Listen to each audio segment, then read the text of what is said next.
Sun Tzu a dit « Qui connaît son ennemi comme il se connaît, en sans combat ne sera point défait. Qui se connaît mais ne connaît pas l'ennemi sera victorieux une fois sur deux. Que dire de ceux qui ne se connaissent pas plus que leurs ennemis ?» Et Ésope disait « Sur la flèche qu'il atteint, l'oiseau reconnaît ses plumes. Nous donnons bien souvent à nos ennemis les moyens de nous tuer. »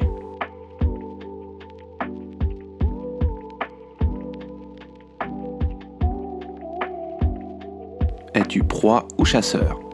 Connais-tu bien l'environnement français ou rêves-tu de ce dernier? As-tu l'audace de la conquête?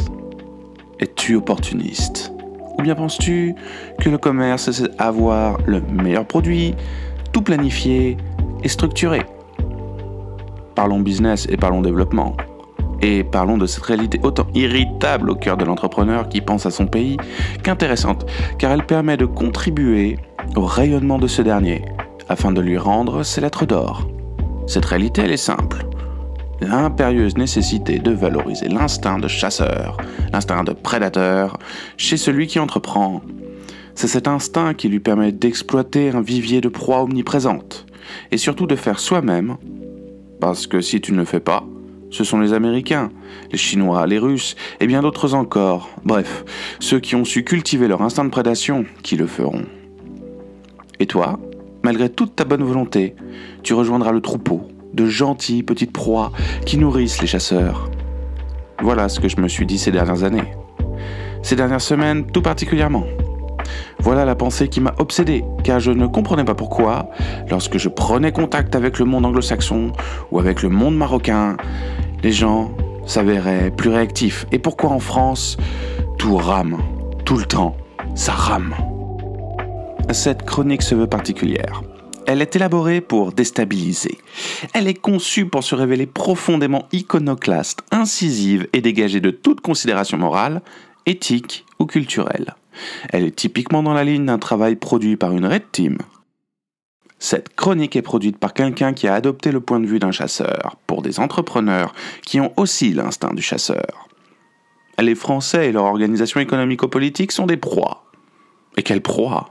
Des proies juteuses, des proies savoureuses, des proies qui ont comme particularité de ne pas savoir courir, ni anticiper, ni deviner, ni s'adapter, mais qui offrent matière à se nourrir grassement, à condition de savoir les prendre.